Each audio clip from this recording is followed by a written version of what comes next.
Hello. हाँ गुरु जी प्रणाम। प्रणाम प्रणाम। बोलिए बोलिए। हाँ दिल्ली से बोल रहा हूँ। हाँ हाँ बोलिए बोलिए। अरे गुरु जी थोड़ा सा ये मैं 1 मिनट लूंगा आपका। हाँ हाँ बोलो ये बोलो। जो इस धुन को जो है सुनने से क्या हम्म। शरीर जल्दी छूट सकता है क्या इससे? शरीर छूट सकता है माने मोटा हो सकता है ऐसा? नहीं नहीं नहीं, छूटने का मतलब इससे जो है आत्मा अलग हो सकती है इससे। ऐसा कैसा क्या होगा? उससे क्या भाई संबंध है? ऐसा ऐसा वो है ना कि भाई जैसे आप कई बार कहें कि जैसे इसे सुनोगे तो हाँ 1 साल हाँ। के बाद में तो ऑटोमेटिक ही शरीर छोड़ मतलब आत्मा अलग है शरीर अलग हो सकती है। नहीं नहीं नहीं, वो उसको सुरती कहते हैं, सुरती। हाँ जैसा सुनती। हमारा ध्यान रहता है ना, सुरती माने ध्यान, या ऐसा समझो जो मन होता है ना, हमारे मन के दो प्रकार होता है। एक बाह्य मन जो हम हाँ विचार करते हैं व्यवहार करते हैं उसी से, और एक हाँ जो एक आंतरिक मन होता है। और जो आंतरिक मन होता है उसे सब कॉन्शियस माइंड बोलते हैं। तो उसको ही हम आत्मा कहते हैं। ये जो सब कॉन्शियस माइंड जो होता है ना, ये बाह्य मन से 9 गुना बड़ा होता है। हम्म। तो इसको ही हम आत्मा कहते हैं। तो और एक बार अगर हमारे जो सबकॉन्शियस माइंड है या वो आंतरिक वाला जो मन है, उसने कोई जी जी। तय कर लिया ना, तो वो चीज हो ही जाती है। उसको विल पावर भी कहते हैं हम। हाँ तो इस सार शब्द सुनने से उससे हाँ। जो है समाधि लग जाती है या उससे पीछे की जो है निज स्वरूप जो स्वरूप में जैसे बाहर का स्वरूप है ना ऐसा शरीर का ऐसा वो अलौकिक शरीर वो जो है वो जो निज स्वरूप दिखता है वो कौन सा है? ये देखो, सूक्ष्म वाला है? हाँ अभी मैं समझाता हूँ। जो आपने शरीर कहा है ना, शरीर के 9 प्रकार होते हैं। हाँ, इसका मतलब आप वीडियो नहीं देख, वीडियो मैं अगर, हाँ वीडियो देखते ना तो ये सब सवालों के जवाब आए। ये कोई नया आपका प्रश्न नहीं है। तो ठीक है। तो जैसे नौवां जो शरीर होता है, नौवां अति सूक्ष्म होता है, उसको अणु शरीर कहते हैं। परमाणु, हाँ एक हाँ अणु होता है, एक परमाणु शरीर होता है। यानी हाँ इतना तो 9। तो ये जो है ना अपना, ये आपका स्थूल वाला शरीर है, आपका अब्बी वाला हाँ हमारा। हाँ हाँ और जो हाँ हमारा सपना दिखता है ना, वो हाँ हाँ। हमारा सूक्ष्म शरीर होता है। तो वो सूक्ष्म शरीर हो गया 2 नंबर वाला। ऐसे 9 शरीर है पूरे पूरे। तो वो भी ऐसे ही रूप में होगा या बिल्कुल निराकार होगा? तो सुनो ना सुनो ना, तो ये जो परमात्मा है ना, ये शरीर का बिल्कुल विषय ही नहीं है। या जो हमारा उसमें बैठा हुआ जो आत्मा है ना, देखो, स्थूल शरीर को जैसा आत्मा चलाती है, सूक्ष्म शरीर को भी आत्मा चलाती है, सब शरीर को आत्मा ही चलाती है। और जी जी जी। आत्मा और परमात्मा ये दोनों बात अलग है। ये शरीर से, ये जितने भी शरीर होंगे ना, 9 शरीर मैंने कहा है, इससे और आत्मा का कोई संबंध नहीं है। जैसा हमारा मोबाइल है, मोबाइल की ये बॉडी है, लेकिन हम जब उसको चार्ज करते हैं ना, चार्ज करते, वो हो गया एक प्रकार की ऊर्जा। चार्ज माने एक ऊर्जा है ना, उसको हम चाहे तो आत्मा कह सकते हैं। लेकिन वो जो पूरा बॉडी है ना, वो हमारा शरीर है, ऐसा है वो। लेकिन वो जो हमारा आत्मा है ना, सूक्ष्म एनर्जी है ना, वह एनर्जी जब बड़े एनर्जी को मिलती है, यानी बड़े परमात्मा, यानी उसको शब्द भी कहा जाता है। और यही आत्मा को हम सुरती भी कहते हैं, ध्यान कहते हैं, या सबकॉन्शियस माइंड कहते हैं। एक बार वो बड़े यानी शब्द को या परमात्मा को मिल गया, तो बस फिर वो हमेशा के लिए मिल जाता है। मिल जाता है यानी माने ट्यूनिंग हो जाती है। जैसे हम पहले के जमाने में रेडियो रहता था, तो बहुत सारे स्टेशन रहते थे, सैकड़ों स्टेशन रहते थे। तो थोड़ा भी बटन घुमाए ना, तो ये स्टेशन लगता था, कभी छोड़ देता था। लेकिन एक बार स्टेशन जुड़ गया, लग गया, बस फिर वो नहीं छोड़ता था। तो वैसा ही ये जो हमारा आत्मा है ना, उसको परमात्मा का ठिकाना अभी तक नहीं मिला है। वो प्रकृति में ही ढूंढता है, या शरीर के माध्यम से ढूंढता है, या शरीर का जो बाह्य मन है उससे ही वो ढूंढने की कोशिश करता है। या शरीरों में जितने भी हमारे इंद्रिय है, विचार है, कल्पनाएं है, बुद्धि है, और जितने भी हमारे पंचतत्व है या पंचतत्व के विषय है, शब्द, रस, रूप, रस, गंध, यानी पंच ज्ञान इंद्रिय, पंच कर्म इंद्रिय वगैरह वगैरह जितनी भी कुछ है ना, तो इसमें ही ये गोता लगाता है और खुद को जीव समझता है। और जीव का मतलब क्या होता है? दुख भोगना। जीव ऐसा समझो कि एक प्रकार का प्राणी, उसको कुछ समझता नहीं है, वो तो भोगता है वो तो। हाँ, वो ऐसा समझता है कि ये मैं प्रकृति में वाला ही जन्मने वाला हूँ, मेरा मृत्यु यही होने वाला है। इसको भटकना कहते, उसको 84 लाख योनि हम कहते। लेकिन जब भेदी गुरु जब भेद बताता है कि भाई तू कोई जीव नहीं है, तू तो आत्मा है और उस परमात्मा का अंश है, उस परमात्मा का तू बच्चा है, तो जैसा तेरा पिताजी का बड़ा आवाज है, एक जो परमात्मा धुन के स्वरूप में वहां बैठा है, तो तुझे तेरे भी अंदर एक धुन है, वो तू खुली कर, यानी वो धुन तू बजा। इस धुन की, ये धुन माने तेरी ये पुकार है, और तेरी ये जो पुकार है ना, बस परमात्मा ही सुनेगा। देखो, अपने बच्चे की पुकार उसकी माता ही समझती है ना, या पिता ही समझ सकता है ना। तो वैसा ही जब ये पुकारने लगता है, यानी हमारे आत्मा का जब आवाज, जो कुछ आवाज होगा छोटा खंडित आवाज, हम बोलते हैं ना, यार मुझे ऐसा आवाज तो आता है, लेकिन कभी कभी आता है, कभी कभी नहीं आता है। एकांत स्थली में गया तो आता है, या मैं ध्यान करने बैठू तो आता है। तो ये आत्मा वाली आवाज होती है, ये खंडित आवाज होती है। लेकिन जब इसको ठिकाना मिल जाता है ना परमात्मा का, यानी ठिकाना भी कब मिलता है? जब ये पुकारने लगता है ना परमात्मा को, तो फिर परमात्मा चुंबक की जैसे इसको खींच लेता है, यानी इसका सिग्नल वहां जुड़ जाता है। अभी इसका सिग्नल यही भटका है ना, शरीरों में, पंचतत्वों में, पंच ज्ञान इंद्रियों में या प्रकृति में, इसका सिग्नल इधर उधर ही जा रहा है। लेकिन इसका सिग्नल जब लग जाता है एक बार परमात्मा को, तो फिर हमेशा के लिए लगता है। उसको हम क्या कहते हैं? सुरती का शब्द में मिलान हो गया। क्या हो गया? मिलान हो गया, या अखंडित धुन नहीं बोलते उसे? हाँ, मिलान होने के बाद यही जो आत्मा वाली खंडित धुन है, वो अखंडित हो जाती है, निरंतर बजने लगती है। फिर हम कहते हैं ना, जब निरंतर बजी तभी समझना ना कि ये परमात्मा को मिल गया, इसलिए तो निरंतर हो गए ना, अखंडित हो गए ना।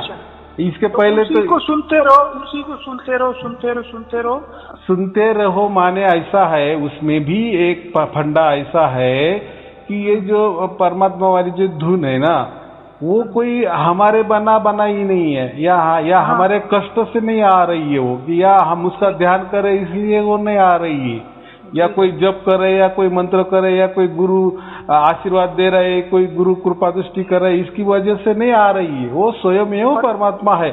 उसकी जब कृपा दृष्टि होती है, उसके कृपा से हमें वो धुन सुनाई देती है। उसकी अगर कृपा दृष्टि नहीं हो तो हमें नहीं सुनाई देती। यानी ऐसा समझो कि जब भी हम वो परमात्मा वाली धुन सुनते हैं तो वो उसकी मर्जी से सुनते हैं।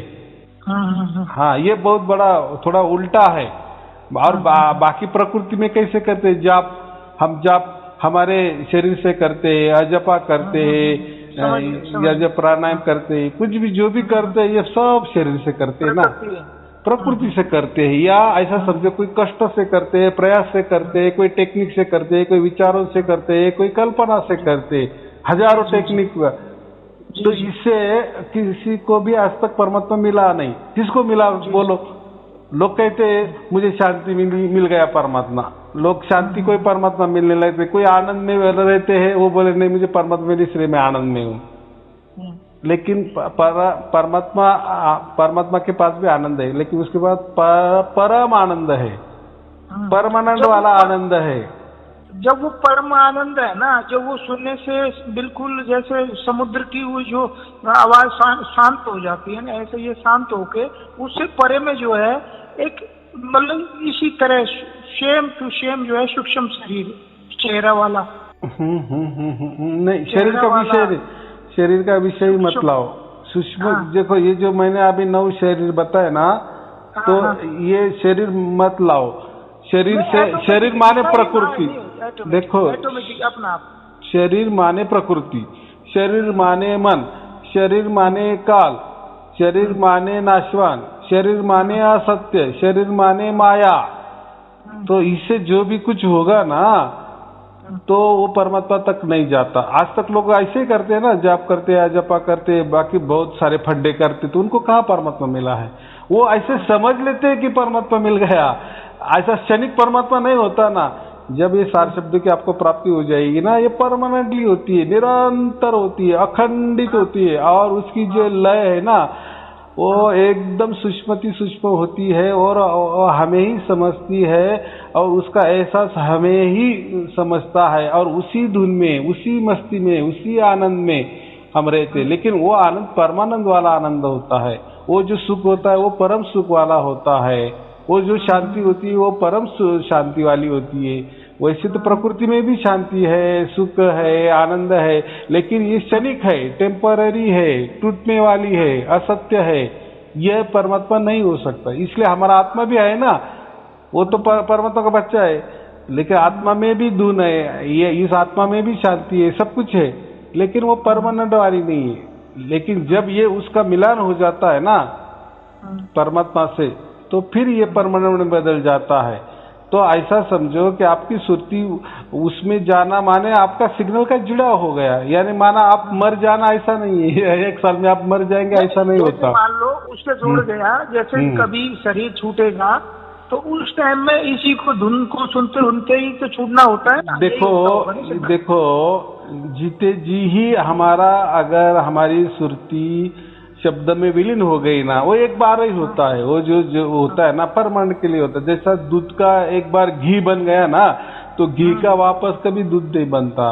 तो ऐसा ही एक बार जीते जी हमारा जुड़ा हो गया ना उसके साथ, बस फिर इसी में हम जो भी मरते हैं ना, तो मरना हमको समझ में नहीं आता। वैसे कि वैसे जैसे हम नीचे धुन सुन रहे ना, उसी धुन में हम चले जाते हैं।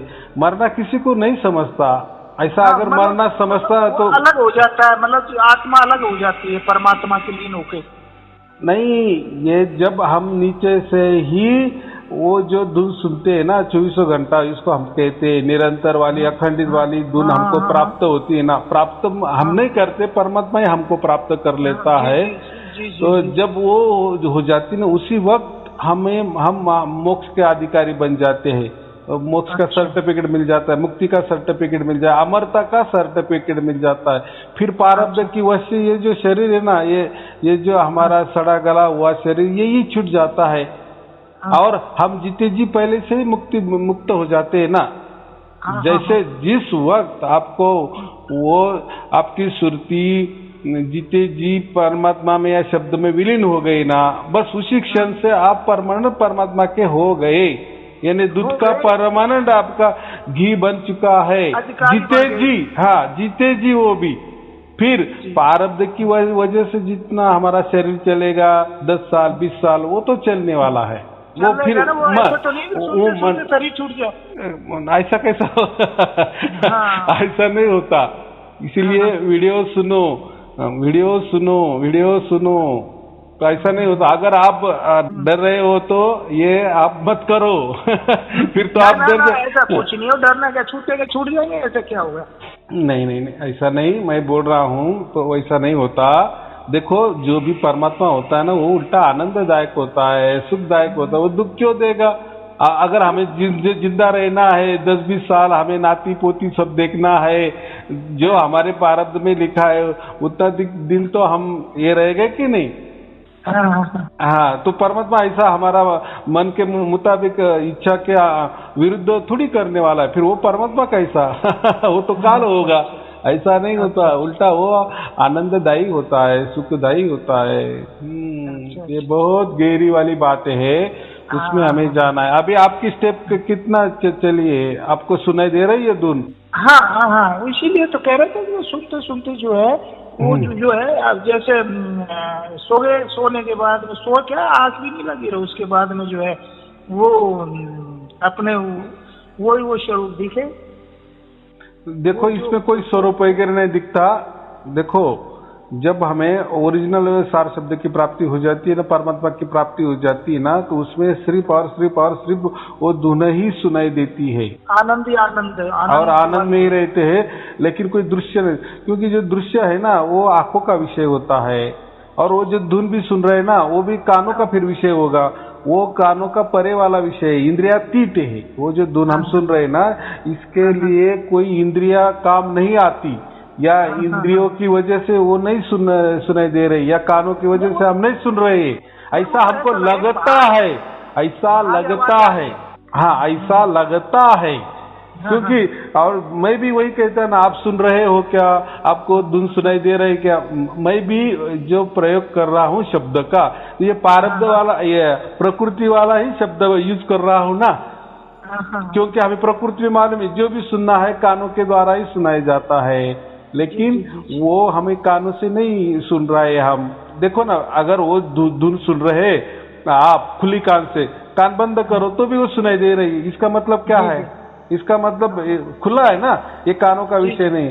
और हो गया, आप बोले आंखों का विषय, तो आंखों में कोई आकृति दिखती है क्या? ये दिखती है, तो आंखों का जो भी विषय होगा वो भी नाशवान होगा, नश्वर होगा, वो परमात्मा नहीं हो सकता। या कानों का जो भी आप बोली ना कि मैं हाँ वो तो मैं धुन सुन रही, लेकिन कानों से मैं सुन रही हूँ, लेकिन जब कान बंद करती तब मुझे सुनाई नहीं दे रहे, वो हो गया कानों का विषय। अगर आपके बीच में धुन चालू है और खुली कान से नहीं आ रही है, इसका मतलब वो कानों का विषय हो गया, वो परमात्मा वाली धुन नहीं होगी, ये मैं बोल रहा हूँ वो समझने के लिए। तो ऐसा ही समझना, परमात्मा के लिए ये आग जरूरी नहीं है, अंदर वाली भी नहीं, बाहर वाली नहीं है।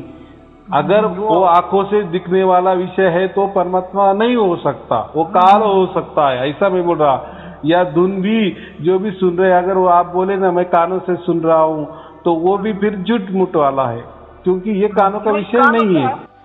गुरु जी ऐसा लगता है जैसे बाहर से ही, जैसे जो धुन जो है ना वो एक लाइन सुनाई देती है, ऐसे जो उसका आदि अंत का कुछ पता नहीं, ऐसा लगता है। हाँ, तो देखो ना, अभी वो जो धुन सुनते हैं ना, तो देखो ना उसको निरंतर शब्द कैसा बराबर फिट बैठता है, अखंडित कैसा फिट बैठता है। देखो उसकी शुरुआत पीछा करो ना, उसका पीछा करते हैं ना, तो फिर वो उसका आदि अंत नहीं लगता। नहीं है। परमात्मा आदि अनादि है, अनंत है, निरंतर है, अखंडित है, एक ताल, एक रस, एक लय है। तो फिर उसमें फिट बैठता है कि नहीं वो? जी। हाँ, और जो खंडित वाले क्या होते हैं, ये जो मंत्र तंत्र अजपा, ये जो श्वास है, या शरीरों में या प्रकृति में या ये काल के दायरे में जो भी, या प्रकृति में जो भी हजारों फंडे, वो सब नाशवान है, उसमें परमात्मा नहीं है, या इसके जरिए परमात्मा नहीं मिलता। ये मैं बात हूँ। अभी आप जो धुन सुन रही हो ना, वो परमात्मा की कृपा से सुन रहे हैं हम, परमात्मा ने हमको प्राप्त किया है। हम नहीं परमात्मा को प्राप्त कर सकते, या ये जिंदगी में या शरीर से, प्रकृति से, या काल के दायरे में रहकर हम परमात्मा को प्राप्त नहीं कर सकते। ये देखो बहुत बड़ा अंतर है। और ये सार शब्द एक अलग ही चीज है, इसलिए तो सार शब्द का महत्व है ना।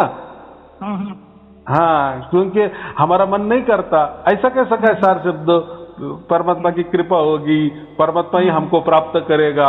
आज तक तो हमने नहीं कभी सुना, क्योंकि गुरु लोग तो यही बताते हैं ना, हमारे कष्ट से, हमारे कृपा दृष्टि से, यानी गुरु जब कृपा करेगा तब आपको होगा।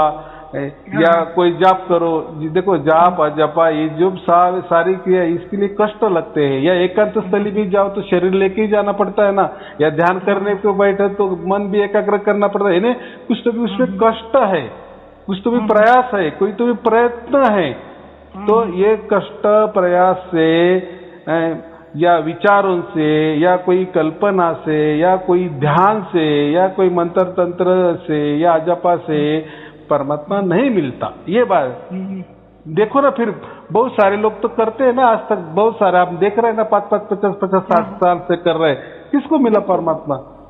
हाँ, उन्होंने खुद ने ऐसा वहम कर लिए कि हमें मिल गया, वो बात अलग है। और टेम्पररी जो बोलते हैं ना, हाँ, लेकिन आपके साथ जो अभी हाँ बोलो बोलो। वो जो सूक्ष्म शरीर जो दिखता है ना, वो स्वरूप दिखता है, और वो जो उसी को परमात्मा मान बैठते हैं। वो मानते हैं ना, लेकिन परमात्मा का कोई शरीर नहीं है, कोई वो आंखों में दिखने वाला प्रकाश नहीं है।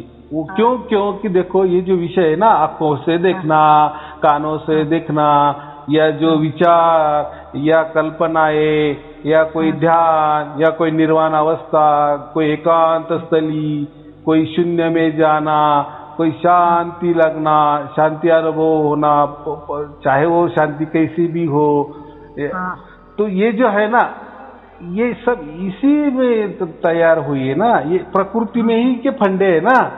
जी जी जी। और प्रकृति के फंडे से परमात्मा नहीं प्राप्त होता, ये मैं बोल रहा हूँ। अच्छा अच्छा। जब परमात्मा की ही कृपा दृष्टि होती है, यानी परमात्मा की ओर से ही प्राप्त होता है, बराबर बराबर।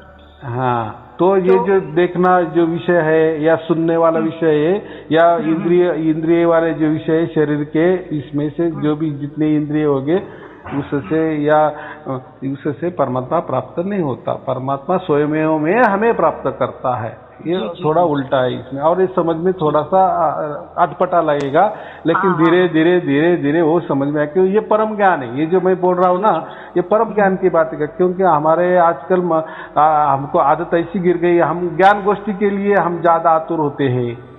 ज्ञान गोष्ठी, विवेक ज्ञान, ये विवेक ज्ञान यही के गोष्ठी है, ये प्रकृति वाले गोष्ठी है। ये प्रकृति के इससे परमात्मा का कोई हम कल्पना या विचार नहीं कर सकते। ज्यादातर लोग ऐसे ही करते हैं, नहीं ऐसा कैसा, ऐसा होगा वैसा होगा, अरे ऐसा वैसा, ये जो है प्रकृति वाले मामले हैं, प्रकृति वाली भाषा है, प्रकृति की शैली है, उससे वो प्रकृति के इससे तुम परमात्मा को पकड़ने की कोशिश करते हैं और इसलिए किसी को प्राप्त नहीं होता।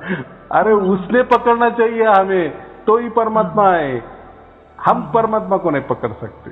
अरे हम कितना जीव है, प्रकृति में रहने वाला इतना बड़ा परमात्मा कैसे ये हो जाएगा? कैसे पकड़ लेंगे? बिल्कुल, वो तो उसकी दया कृपा होती है, तभी वो ही पकड़ता है। हाँ, एकदम 1,00,000% की बात की। बिल्कुल, तो ये बातें होती है। इसको परम ज्ञान कहते हैं। इसको क्या कहते हैं? परम ज्ञान कहते हैं। ये कोई गुरु वाला विषय नहीं। ये जो गुरु गद्दी वाले, गुरु प्रणाली वाले, ये तो उनकी जैसे ही प्रकृति वाली भाषा करेंगे ना, और वो उसमें नहीं आता। इसलिए किसी को मिला नहीं, ये मैं बोल रहा हूँ। किसी को मिला नहीं है, और उनकी खूबी क्या रहता है, किसी को कुछ बताना नहीं, तो इसमें क्या होता है, कुछ समझ में नहीं आता ना, क्योंकि गुरु को ही मालूम नहीं होता ना, तो उसका अज्ञान कैसा प्रकट करेगा? फिर शिष्य करेगा ना प्रकट, आए गुरु ने मुझे तो ऐसा बताया है, अरे ये जप कर तेरे को परमात्मा मिलेगा, ये अजप कर, ये ध्यान कर, ये ध्यान इधर टिका, ये ऐसा है, ये तो गुरुजी आपको ऐसा प्राप्त हुआ क्या? अगर इसी से आपको अगर वो प्राप्त हुआ ना, तो वो परमात्मा आपको प्राप्त नहीं हुआ, वो कुछ अलग ही प्राप्त हुआ है। ये हिम्मत है कि किसी शिष्य को पूछने वाली? हाँ, लेकिन इसमें जो है कबीर जी ने ये कहा कि वो जो सूक्ष्म शरीर, वो जो सूक्ष्म जो है, वो उसको जो छठा तत्व है, वो स्वरूप में, निज स्वरूप में बोलो, उसको खुली आंखों से निहारो और हंस हंस के, मतलब उसे जो है हंस हंस के देखो, निहारो। और तो वो कैसा है, देखो उन्होंने भी प्रकृति वाली भाषा कही है ना, निहारो, पहचानो, देखो, लेकिन ऐसा नहीं है। हमें उसमें से यही समझना है। फिर ऐसा कैसा आपने जो अखंडित है, निरंतर है, एक लय एक ताल, एक सुर में चल रहा है, एक ताल में चल रहा है, वो कैसा क्या आंखों से देखेंगे? देखो जो छठा तत्व जो है प्रकाश वाला है, वो दिखता तो है, वो तो दिखता है। हाँ, तो फिर जो भी दिखने वाला जो है ना, वो तो माया वाली आंख है ना, हमारी प्रकृति वाली आंख है ना, तो प्रकृति कैसी परमात्मा को पहचान सकती है? ये मैं वही बोल रहा हूँ ना, क्योंकि प्रकृति स्वयं नाशवान है ना, तो नाशवान जो अमर जो है, जो बगैर नाशवान है, उसको कैसा पकड़ सकेगी? हाँ। ये गला सड़ा शरीर या इस शरीर से जो भी कोई इंद्रिय है वो कैसा पकड़ सकती है परमात्मा को? परमात्मा फिर ये आंखों का विषय हो जाएगा, आंखों के अंदर आ जाएगा, आंखों के कब्जे में आ जाएगा। वो ऐसा परमात्मा हो सकता है कि जो आंखों से देख सकते हैं हम, या ये कान जो है हमारे शरीर के प्रकृति के समझ से बाहर जो कबीर जी ने कहा है, खुली आंखों से देखो निहारो और वो हंस के जो है हंस के निहारो पहचानो। ये वो जब ये आपको परम सार शब्द की प्राप्ति होती है ना, अब फिर आप उसको लगाओ ना ये शब्द, फिर आपको समझ में आएगा हाँ इसी को कहा है। तो इसीलिए तो हम कहते हैं ना कि परम ज्ञान को मानो ये शब्द को तो ऐसे सुनते हैं, है ना, वो तो सुनते हैं और वो आंखों से दिखाई देता है, उसे क्या कहोगे? वो भ्रम, वो कल्पना, विचार। परमात्मा कल्पना में नहीं है, विचारों में नहीं है, मन के दायरे में नहीं है, शरीर के दायरे में नहीं है। गुरुजी वो दिखता है, तो दिखता है ना। तो हम तो सपना भी देखते हैं ना, रात को बहुत सारे सपने देखते हैं, रोज हर रोज नए नए देखते। तो फिर क्या वो परमात्मा हो सकता है? खुली आंखों से तो नहीं, वैसे खुली आंखों से तो नहीं दिखता ना। क्यों नहीं दिखता? हो सकता है। देखो सपने तो वो अंदर की जो सपने वाली आंखें हैं, देखो ऐसा समझो, वो जागृति वाला भ्रम समझो ना, जागृति वाला भ्रम समझो। जैसे मूर्छित अवस्था हमको आ जाती है कभी कभी, वो तो हम तो जागृति में रहते ना, लेकिन बोले अरे यार मैं खड़ा था तो एकदम मेरे सामने वो चांदनियां चमकने लगा, लाखों की तादाद में चांदनियां चमकने लगा, फिर मैं बैठ गया नीचे, मुझे चक्कर सा आ गए। ये तो फिर तो जागृत अवस्था में, फिर वो उसने जो चांदनियां दिखे वो क्या परमात्मा उसने देखा? फिर परमात्मा देखा तो फिर चक्कर आकर तू क्यों गिरा, क्यों फिर बोला कि मैं चक्कर में हो गया? परमात्मा आपको तकलीफ देने वाला है या परमात्मा ऐसा प्राप्त होता है? नहीं, वो जो साधक है जिसको खूब खुली आंखों से, वो कहते भी हैं हमें खुली आंखों से दिखता है। बहुत सारा होता है ना वो, कोई ऐसे विचार होते हैं ना, जैसे कोई प्रेमी प्रेमिका एक दूसरे के लिए वो जो कल्पनाएं करते हैं ना, तो वो प्रेमिका को वो जो प्रेमी होता है ना, उसको प्रेमिका खुली आंखों से भी दिखने लगती है ना। उसमें क्या है? क्योंकि ज्यादा से ज्यादा हमने देखो, हाँ ऐसा बहुत सा होता है ना, उसको विजुअलाइजेशन कहते हैं। वो एक टेक्निक होती है, उसके ज्यादा हमने किए ना तो वैसा होता है ना हमको, तो उसमें नहीं जाना। देखो अभी जो मुझे परमात्मा ने बताया है वो मैंने आपको बताया, अभी आपको उसमें कितना विश्वास रखना है नहीं रखना वो भी आपके हाथ में है ना। नहीं, वो भी आपके हाथ में है ना, वो तो मेरे हाथ में नहीं ना। परमात्मा का अनंत रूप है, अब किसी रूप में योग अनंत है, वो क्या करें? वो क्या है, ऐसा है ये जो लिखा हुआ है ना, ये जो साक्या होती है ना, उसका ऐसा के डिक्टो ऐसा अर्थ नहीं लेना। जैसे कभी हम किसी बहू को देखने जाते हैं और उनको कहते हैं कि इन्होंने जो भी शिक्षा की है वो सब सर्टिफिकेट लाओ, वो हमारे सामने सर्टिफिकेट रख देते। ऐसा समझो उन्होंने पूरी फाइल ही रख दी, पहली से लेके पूरे ग्रेजुएट तक जो मार्कशीट होते हैं ना। फिर हम कहेंगे यार तुम कितने झूठे बोल रहे, देखो यहाँ तो कहा है पहली भी पास हुई, तू तो दूसरी भी पास है, तीसरी भी पास है। अरे फिर तू क्या पास है? तू तो बोलती मैं सब भी पास हूँ। ऐसा थोड़ी होता है क्या? कुछ तो भी एक पास होना चाहिए ना। लेकिन हमको मालूम है कि एक के ऊपर दूसरा आता है, दूसरे के ऊपर तीसरा आता है, जब दूसरी होती है तब तीसरी भी जाते हैं। तो ऐसे ही हमने अगर हमने ऐसा ही बीच में कोई ये साक्या निकाली तो हमारी फिर ये गड़बड़ हो जाती है, और इसी का तो फायदा गुरु लोग उठाते हैं। कोई ओम की साखी निकालती है, और देखो परमात्मा कबीर साहब ने ओम के बारे में इतना लिखा है। कोई सोम की साखी निकालते हैं, बोले देखो ये परमात्मा ने सोम के बारे में लिखा है, तो इसका मतलब क्या है? लेकिन लास्ट में क्या कहा है? अंतिम सत्य सार शब्द है। जी। हाँ ऐसा होता है। जैसा बच्चा सब पढ़ाई करता है एक साल, लेकिन अंतिम में तो उसको 3 घंटा में लिखना पड़ता है, और हो सकता है सभी नहीं आता, जितना भी उसने अभ्यास किया है उसमें से थोड़ा सा आता है। तो चलो ठीक है, ये कैसा है सोच समझने वाली बात है, बाकी कुछ नहीं। चलो ठीक है, थैंक यू। चलो शुभ आशीर्वाद। सत साहिब जी, सत साहिब जी, प्रणाम सत साहिब।